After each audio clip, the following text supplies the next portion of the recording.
Hello students, आज हम हमारे 12th क्लास का पहला लेक्चर शूट कर रहे हैं, हिंदी मीडियम केमिस्ट्री। सबसे पहले हम हमारी केमिस्ट्री में चैप्टर सेकंड यानी विलियन के बारे में पढ़ने वाले हैं। ठीक है, बड़ा ही इंटरेस्टिंग चैप्टर है, अच्छा चैप्टर है। बोर्ड में 5 नंबर का इसका वेटेज है। आप लोग बड़े अच्छे से इसको पढ़ें। कुछ भी ना आए आपके लिए, जो भी परेशानी हो, हम लाइव क्लास लगाएंगे, ऑनलाइन क्लास लगाएंगे, उनमें आप अपने डाउट्स को क्लियर कर सकते हैं। ठीक है, तो स्टार्ट करते हैं आज की पहली क्लास।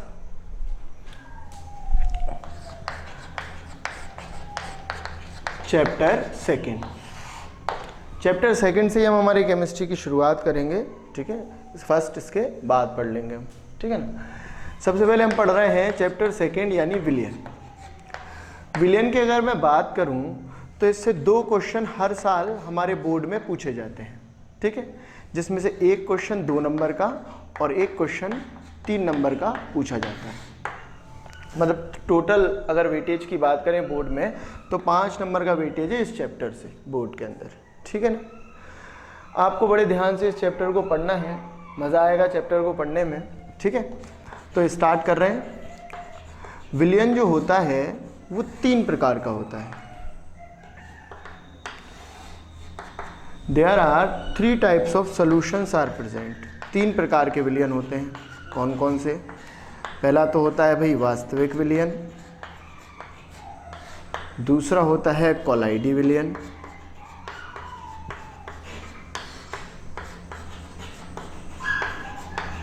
और तीसरा होता है निलंबन।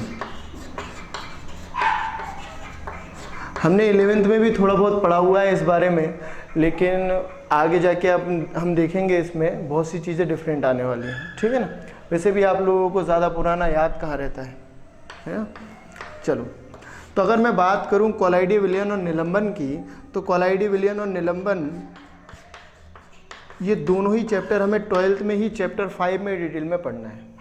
चैप्टर 5 के अंदर इन दोनों ही टॉपिकों को हम बड़े डिटेल में पढ़ने वाले हैं। ठीक है, तो इस चैप्टर में अगर मैं बात करूं चैप्टर सेकंड में, तो इस चैप्टर में हम वास्तविक विलियन का अध्ययन अच्छी तरीके से करेंगे। ठीक है, वास्तविक विलियन के बारे में पढ़ने वाले हैं इस चैप्टर के अंदर। वास्तविक विलियन, तो सबसे पहले तो आप लोग ये देख लें कि वास्तविक विलियन कहते किसको हैं। ठीक है,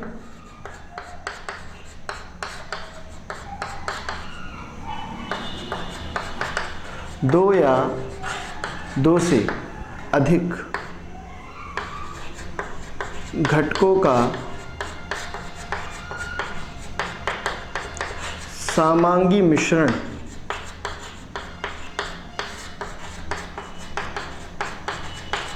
वास्तविक विलियन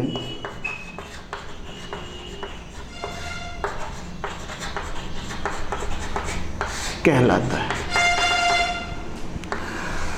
तो वास्तविक विलियन हम इस चैप्टर में पढ़ने वाले हैं, और वास्तविक विलियन की डेफिनेशन क्या है कि 2 या 2 से अधिक घटकों का समांगी मिश्रण ही क्या कहलाता है? वास्तविक विलियन।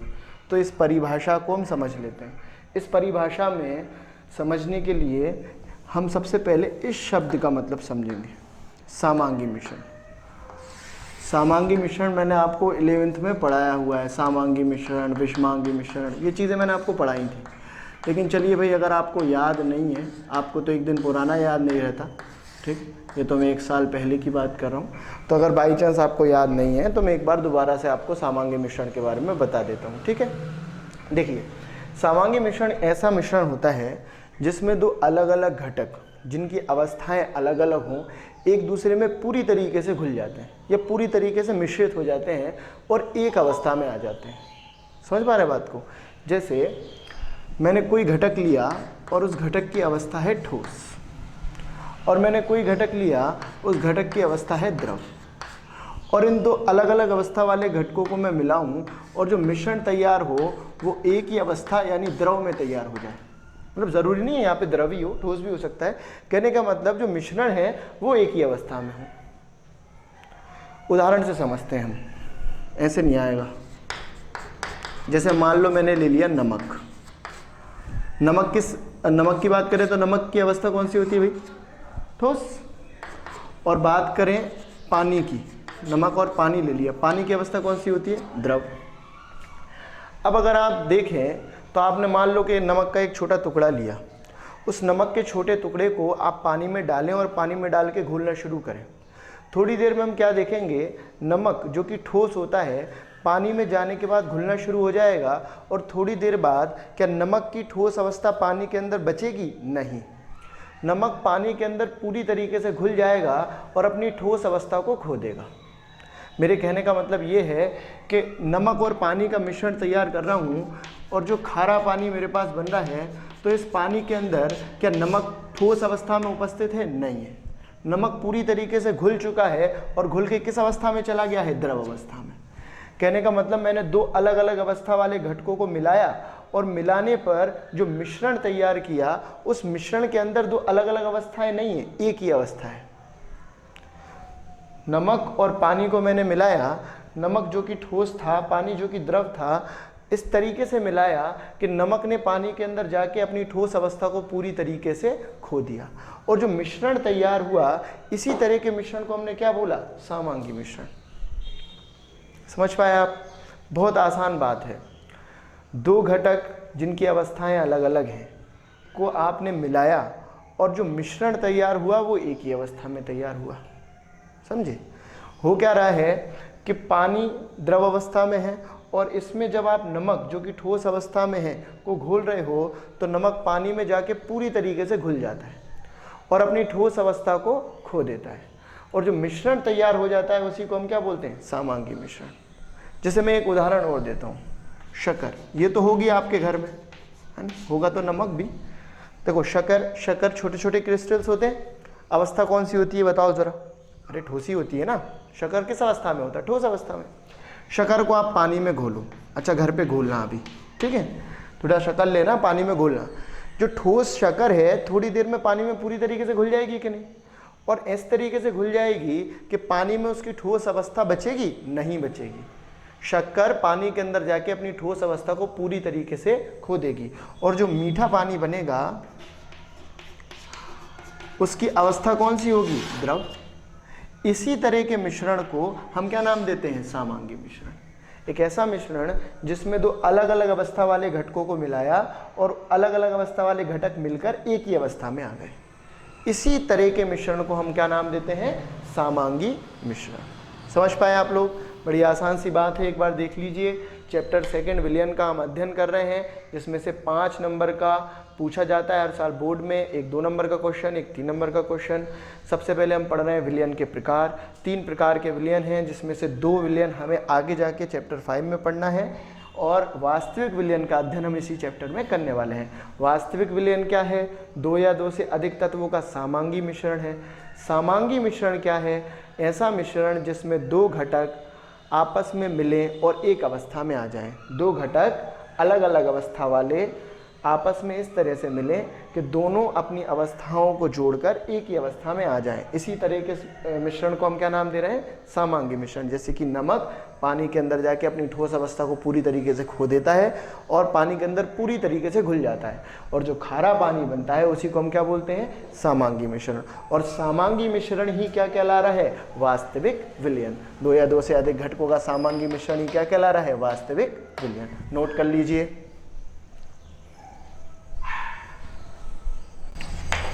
विलयन, विलयन की अगर मैं बात करूं तो विलयन 2 घटकों से मिलकर बना हुआ होता है। विलयन के 2 भाग होते हैं। कौन कौन से भाई? एक तो होता है विलय और दूसरा होता है विलायक। ठीक, एक होता है विलय और दूसरा होता है विलायक। अब आपको इस बात का निर्धारण कैसे करना है विलयन के अंदर कि कौन सा घटक या कौन सा भाग विलय है और कौन सा भाग विलायक है, तो उसका तरीका देख लें आप। जैसे मान लो मैं एक विलयन बना रहा हूँ, मैंने कहा भाई 6 ग्राम नमक और 100 ml पानी, इन दोनों को मिला के मैंने एक विलयन तैयार किया। ठीक है, मैंने 6 ग्राम नमक और पानी का विलयन तैयार किया। अब मुझे ये पता लगाना है कि इन दोनों में से विलय कौन है और विलायक कौन है। तो विलायक का पता लगाने का सीधा तरीका क्या है? कि जो विलायक होता है वो अधिक मात्रा में उपस्थित होता है। मतलब विलयन के अंदर वो घटक, वो भाग जो अधिक मात्रा में है वही क्या कहलाएगा? विलायक। आप देखिए, मैंने नमक और पानी का विलयन बनाया है। अब नमक और पानी में से विलेय या विलायक कौन होगा, इसका निर्धारण करने के लिए आप सिर्फ ये देख लो कि दोनों में से अधिक मात्रा में कौन है। अब सामने ही दिख रहा है भाई, ऑब्वियसली अधिक मात्रा में कौन है? पानी। पानी अधिक मात्रा में है, अर्थात पानी ही क्या होगा? विलायक।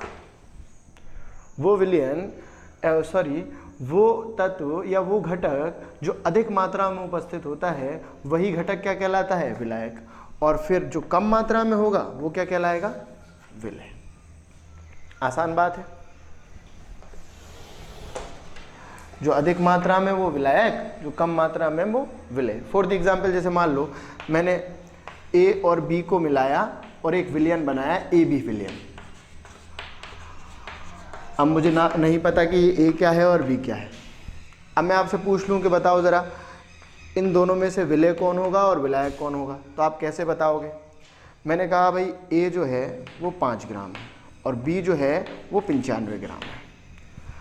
अब आप लोग पहचान लोगे कि विलेय कौन है और विलायक कौन है। बताओ ज़रा दोनों में से ज़्यादा मात्रा में कौन है?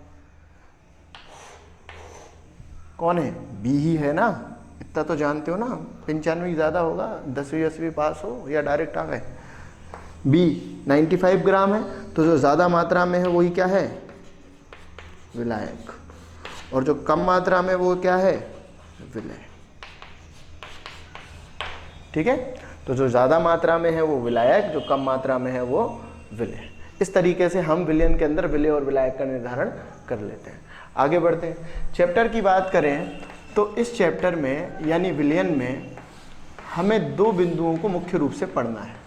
पहला, सांद्रता के पद, और दूसरा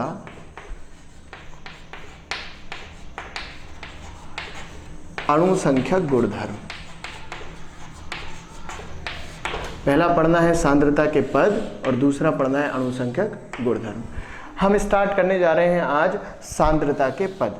इनको हम पहले पढ़ेंगे, इनके पूरे होने के बाद फिर स्टार्ट करेंगे हम अणुसंख्यक गुणधर्म। इतना नोट कर लें आप।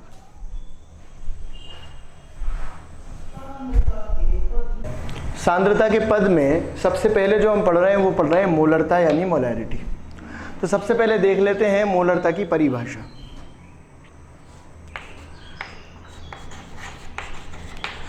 एक लीटर विलयन में उपस्थित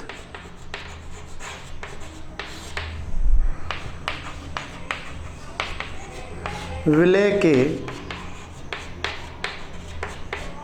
मोलों की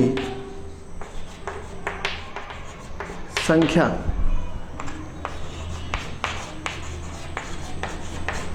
मोलरता कहलाती है। इसे कैपिटल M से प्रदर्शित करते हैं।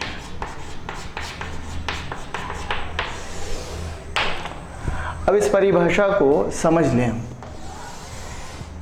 ठीक, मोलरता क्या है इसकी परिभाषा को समझ लेते हैं। मान लो मैंने एक कंटेनर लिया और इस कंटेनर में मैंने भर दिया 1 लीटर विलयन। अब इस 1 लीटर विलयन में, अभी मैंने आपको थोड़ी देर पहले ही बताया है कि विलयन 2 घटकों से मिलकर बना हुआ होता है। विलयन में 2 भाग होते हैं ना, अभी हमने थोड़ी देर पहले सीखा। कौन कौन से बता दो ज़रा, बोल दो आगे आगे जल्दी। विलेय और दूसरा क्या? विलायक।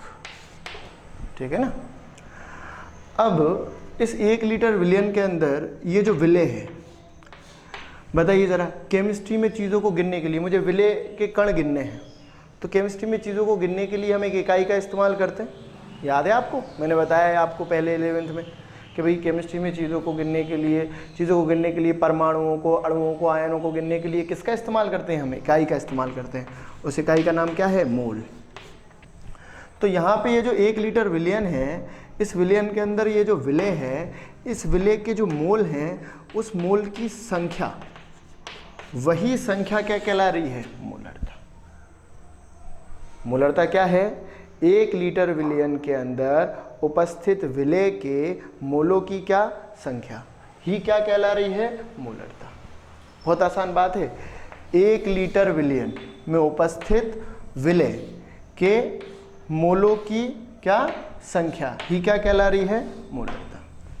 आसानी से आप डेफिनेशन को समझ पा रहे हैं कि भाई 1 लीटर विलयन है, उस विलयन के अंदर विलेय और विलायक दोनों हैं, तो जो विलेय है उसके जो मोल हैं, मोल क्या है? इकाई है। चीज़ों को गिनने के लिए जो जैसे इकाई का इस्तेमाल करते हैं ना, वैसी इकाई है मोल। तो 1 लीटर विलयन के अंदर विलेय के मोल की जो संख्या है वही संख्या क्या कहला रही है? मोलरता। समझ गए बात को?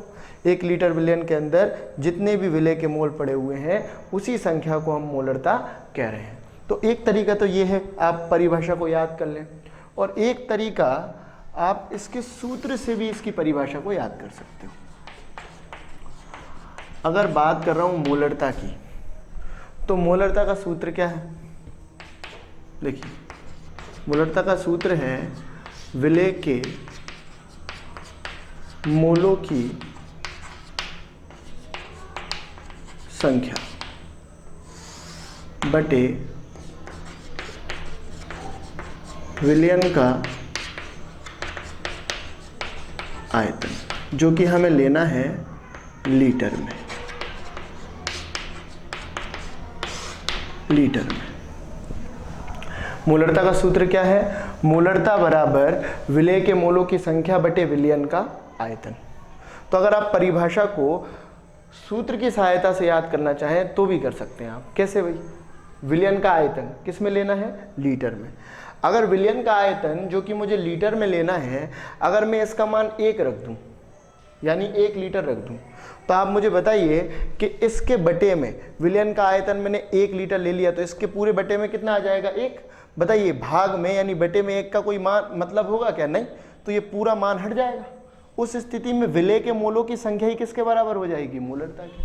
तो यही तो हमने परिभाषा में लिखा है कि 1 लीटर विलयन, 1 लीटर विलयन मतलब विलयन का आयतन कितना? 1 लीटर। उस स्थिति में ये मान चला गया, इस पूरी की जगह पे 1 आ गया, और बटे में 1 का कोई मतलब है नहीं। तो उस स्थिति में 1 लीटर विलयन यानी विलयन का आयतन 1 लीटर हो, उस स्थिति में विलेय के मोलों की संख्या क्या कहला रही है? मोलरता। तो यही परिभाषा लिखी है ना हमने, 1 लीटर विलयन, उस स्थिति में विलेय के मोलों की संख्या को क्या कह रहे हैं? मोलरता। तो आप परिभाषा को सूत्र की सहायता से भी याद रख सकते हैं। ठीक है, समझ पाए अच्छे से? और कोई डाउट हो तो भी पूछ लेना आप, जब हम लाइव क्लास लगाएंगे, ऑनलाइन क्लास लगाएंगे तब पूछ लेना। आगे बढ़ते हैं, ठीक है ना? बताइए ज़रा, मोलरता को किससे प्रदर्शित कर रहे हैं भैया हम? कैपिटल M से। विलेय के मोलों की संख्या को किससे प्रदर्शित कर दूं मैं? स्मॉल n से। और विलयन के आयतन को मैं प्रदर्शित कर दूं V से। और लीटर में ले रहा हूं तो साथ में लगा दिया मैंने L। समीकरण 1। ठीक, इतना समझ में आ गया आप लोगों के लिए? देखिए, सांद्रता के पद में सबसे पहले हम मोलरता पढ़ रहे हैं।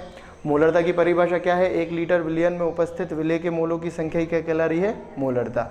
1 लीटर विलयन में विलेय के मोल की संख्या ही क्या कहला रही है? मोलरता।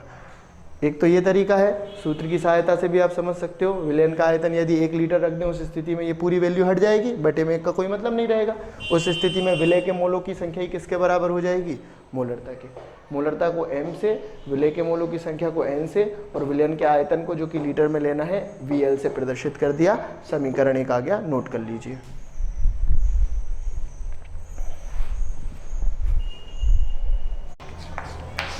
माना विलेय की मात्रा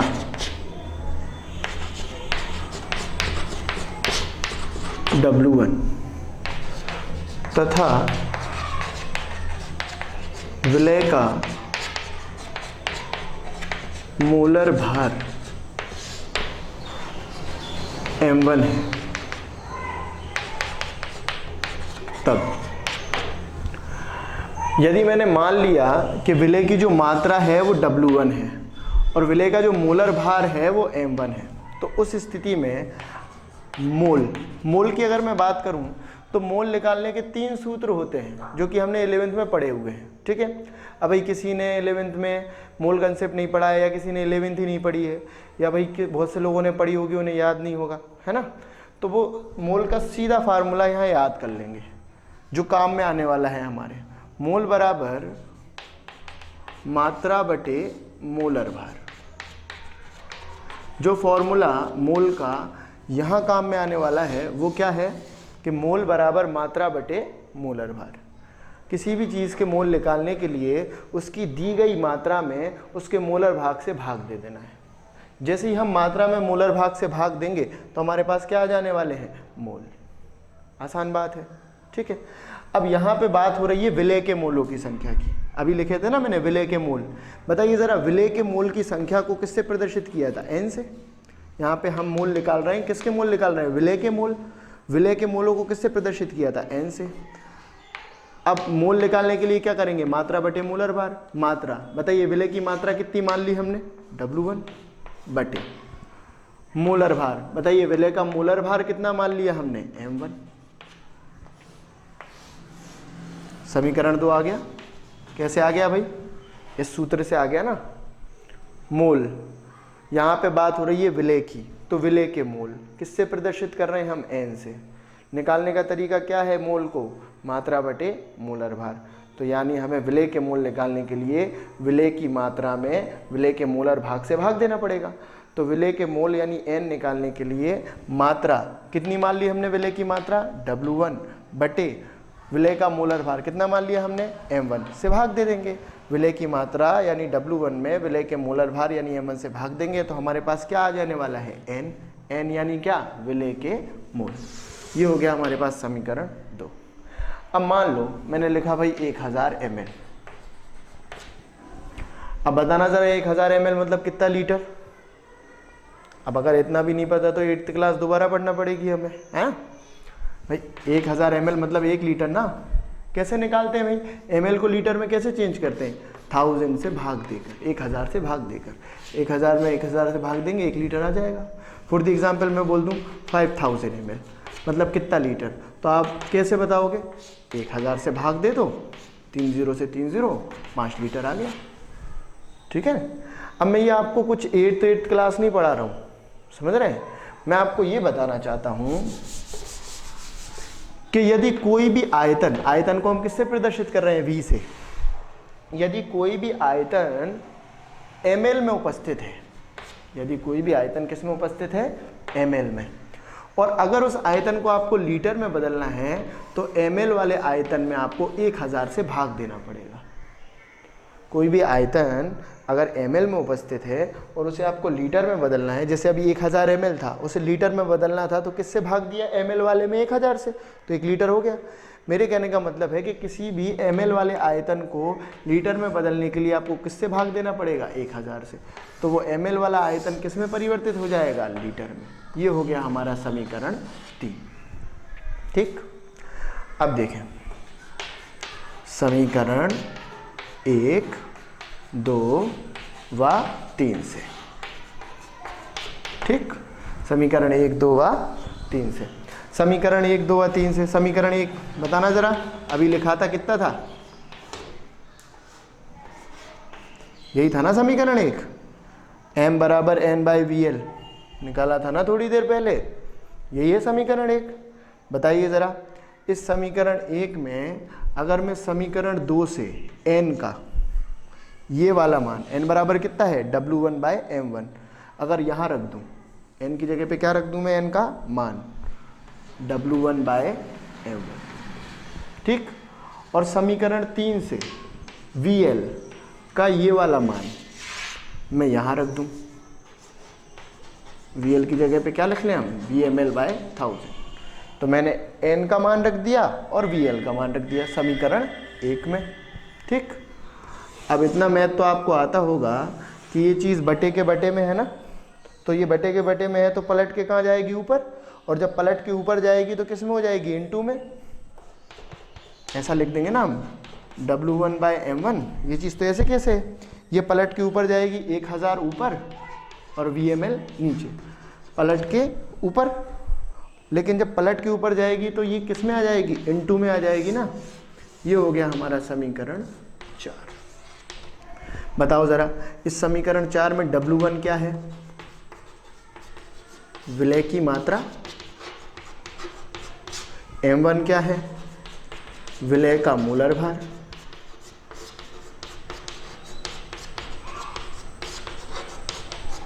और VML क्या है,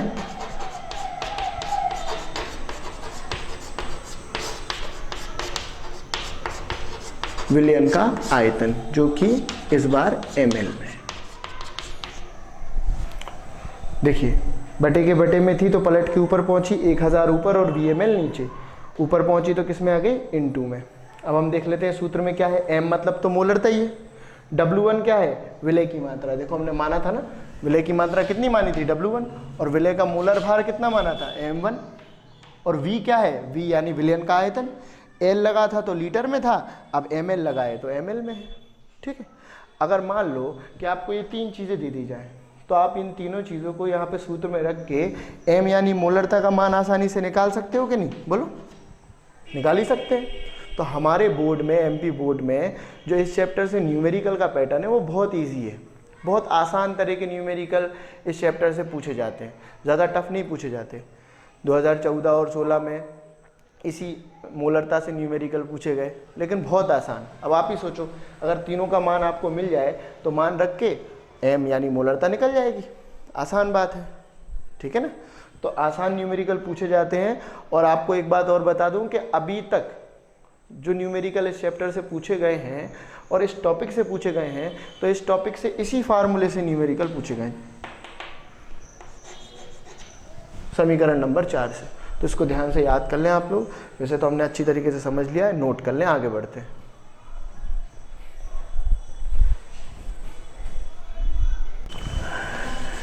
चार ग्राम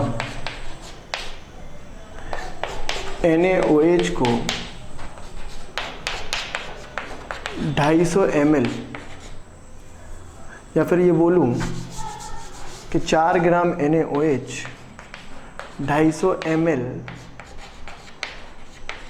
विलयन में उपस्थित है।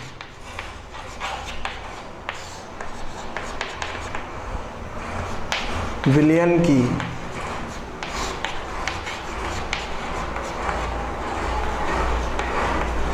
मोलरता ज्ञात कीजिए।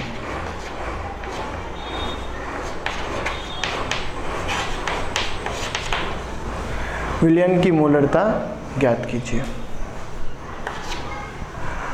अब इस सवाल को सॉल्व करेंगे हम। मैं आपको बता दूं कि ऐसे ही सवाल 2014 और 16 में आए हैं मोलरता से, आसान से ही, है ना। हो सकता है एग्जैक्ट यही हो सकता है थोड़ा डिफरेंट हो। तो सवाल को सॉल्व करते हैं, बहुत ही आसान है। सवाल में दिया गया था, दिया है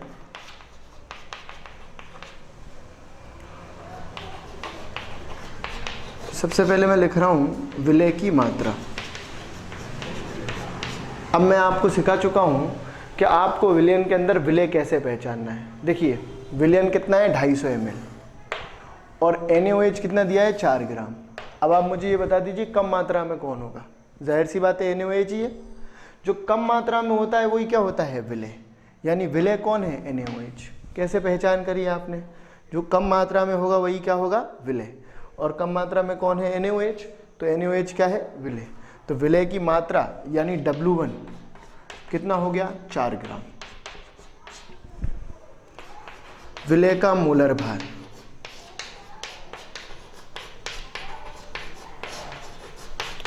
विलय का मोलर भार वैसे तो सवाल में दिया आया था और आता है, लेकिन मैं आपको अभी निकालना सिखा दूंगा। विलय यानी NaOH। NaOH का मोलर भार कितना होता है, 40 ग्राम। अब ये कैसे होता है ये मैं अभी आपको सिखा देता हूँ, ठीक है ना, कि NaOH का मोलर भार 40 कैसे निकलता है। मैंने आपको 11वीं में मोलर भार डिटेल में पढ़ाया हुआ है, लेकिन भाई जो बच्चे भूल गए हैं या जिनने नहीं पढ़ा है वो अभी अपन देख लेंगे कि ये 40 कैसे निकला, ठीक है। तीसरा, विलयन का आयतन। विलयन का आयतन, विलयन का आयतन यानी विलयन कितना दिया हुआ है बताइए, 250 ml। दिया है ना, विलेन का आयतन यानी VmL कितना दिया हुआ है 250 ml, विलेय की मात्रा 4 ग्राम और विलेय का मोलर भार यानी m1 कितना दिया है 40 ग्राम। अब सीधा सूत्र है हमारे पास m is equal to W1/m1 into 1000 by VmL। मान रख दीजिए, मोलरता निकालनी है। W1 यानी विलेय की मात्रा कितनी है 4, m1 यानी मोलर भार कितना है 40, 1000 डिवाइडेड बाय VmL यानी विलयन का आयतन कितना है 250। अब आपको मैथमेटिक्स इतना तो आता होगा कि इसको आप सॉल्व कर लेंगे। इसको इससे कैंसिल करेंगे तो 4 से 40 को कैंसिल करेंगे तो 10 का डिवाइड 4 में करेंगे तो m इज इक्वल टू कितना आ जाने वाला है 0.4। यूनिट होती है मोलरता की मोल पर लीटर। ये कैसे निकली ये भी मैं आपको बता दूंगा। कितना आसान सवाल था, देखिए 4 ग्राम NaOH को 250 ml विलयन में घोला था, 250 ml विलयन में 4 ग्राम NaOH उपस्थित था। विलयन की मोलरता की गणना हमें करनी थी, ठीक है। हमने देखा हमें दिया क्या है, विलय की मात्रा कितनी दी है हमें 4 ग्राम, जो कम है वही विलय है, और विलय की मात्रा कितनी दी है यानी NaOH की मात्रा कितनी दी है 4 ग्राम। विलय का मोलर भार कितना है, NaOH का मोलर भार कितना होता है 40। कैसे होता है अभी मैं आपको बता देता हूँ, ठीक है। तीसरा विलयन का आयतन, विलयन का आयतन कितना दिया हुआ है 250 ml। सीधा सूत्र है हमारे पास, मोलरता बराबर W1/m1 इंटू 1000 बाय VmL, ठीक है। तीनों का मान रखा, सॉल्व करा तो आ गया हमारे पास 0.4 मोल पर लीटर, ठीक है। बड़े आसान न्यूमेरिकल है, सीधे आपके लिए वैल्यू रख के और मान निकाल लेना है। अब मैं आपको सिखा देता हूँ कि मोलर भार, जैसे ये NaOH का मोलर भार है, मैंने डायरेक्ट लिख दिया 40। वैसे तो ये सवाल में दिया हुआ आता है, लेकिन मैं आपको सिखाऊंगा निकालना कि कैसे निकल रहा है, ठीक है। देखिए यहाँ पे मैं लिख रहा हूँ परमाणु और यहाँ लिख रहा हूँ मैं मोलर भार।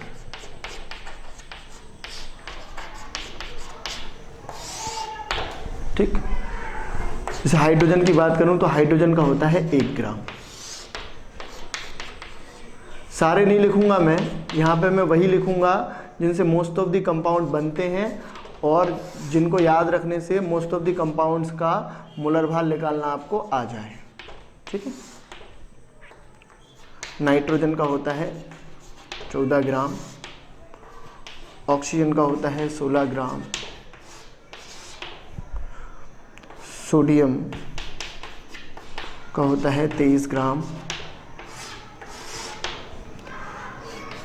एल्यूमिनियम का होता है 27 ग्राम,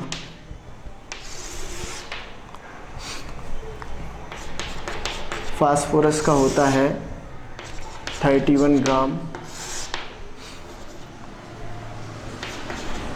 सल्फर का होता है 32 ग्राम, क्लोरीन का होता है 35.5 ग्राम, आर्गन का होता है 40 ग्राम, पोटेशियम का होता है 40 ग्राम और कैल्शियम का भी होता है 40 ग्राम। याद होगा ना आपको, आइसोबार्स पढ़े थे हमने, समभारिक। तो ये मैंने सारे तो नहीं लिखे हैं, लेकिन कुछ ऐसे एलिमेंट और उनके मोलर भार लिख दिए हैं जो ज़्यादातर कंपाउंड बनाते हैं, मोस्ट ऑफ दी। और अगर आप इनको याद रख लें, देखिए 11th का पोर्शन है, लेकिन अगर जब नहीं पढ़ा है तो अगर आप सिर्फ इन्हें याद रख लें तो आप आसानी से मोलर भार निकाल लेंगे किसी भी यौगिक का। मैं आपको बताता हूँ, फिलहाल नोट कर लें आप।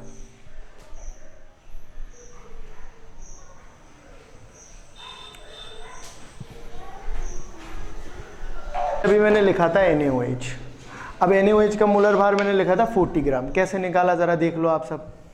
Na यानी सोडियम, देखना ज़रा सोडियम का मोलर भार कितना लिखा है मैंने 23 ग्राम। तो Na 23 ग्राम, पहला आइटम था Na। दूसरा कौन है, ऑक्सीजन। ज़रा देखना ऑक्सीजन का मोलर भार देखना कितना है। ऑक्सीजन का मोलर भार है 16 ग्राम, ठीक है, ओके। सोडियम और ऑक्सीजन के बाद तीसरा कौन है, हाइड्रोजन। बताना ज़रा हाइड्रोजन का मोलर भार कितना है 1 ग्राम। सोडियम का, ऑक्सीजन का, हाइड्रोजन का जोड़ देना तीनों को, कितना आ जाएगा 40 ग्राम। जोड़ना तो आता है ना आप लोगों को, आता होगा मेरे हिसाब से, है ना। तो कितना आ गया 40 ग्राम, ठीक है, आसान है। जैसे मैं लिख दूं NaCl, ठीक है, तो Na का मोलर भार कितना है 23 अभी बताया। क्लोरीन का देखो कितना है 35.5 ग्राम। दोनों को आप जोड़ोगे कितना आ जाएगा बताओ 58.5 ग्राम आ जाएगा ना, आसान है।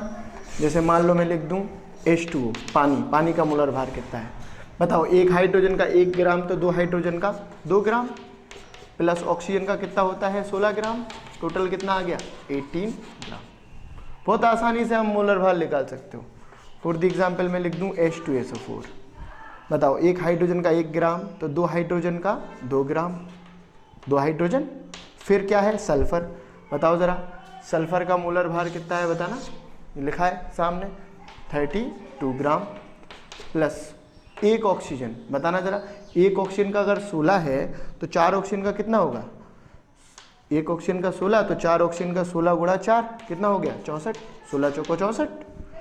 जोड़ दो तीनों को, हाइड्रोजन ये सल्फर ये ऑक्सीजन, तीनों को जोड़ोगे आ जाएगा 98 ग्राम। ये हमारा सल्फ्यूरिक एसिड यानी H2SO4 का मोलर भार निकल गया। तो बड़े आसानी से आप मोलर भार की गणना कर सकते हो, ठीक है ना। तो ये यहाँ पे आज हम हमारी पहली क्लास को ओवर कर रहे हैं। आज मैंने बड़ी कोशिश की कि आपको इस क्लास में ज़्यादा डाउट ना आए, बहुत धीरे पढ़ाया ताकि आपको सारी चीज़ें समझ आ जाएं, ठीक है। फिर भी अगर कोई डाउट हो आपको तो आप क्लियर कर सकते हैं ऑनलाइन क्लास में। और अगली क्लास में हम मोलरता के बारे में और भी सांद्रता के पदों के बारे में पढ़ेंगे। तब तक के लिए ऑल द बेस्ट, और इस लेक्चर को आप अच्छी तरीके से पढ़ें, अच्छी तरीके से तैयार करें। Thank you.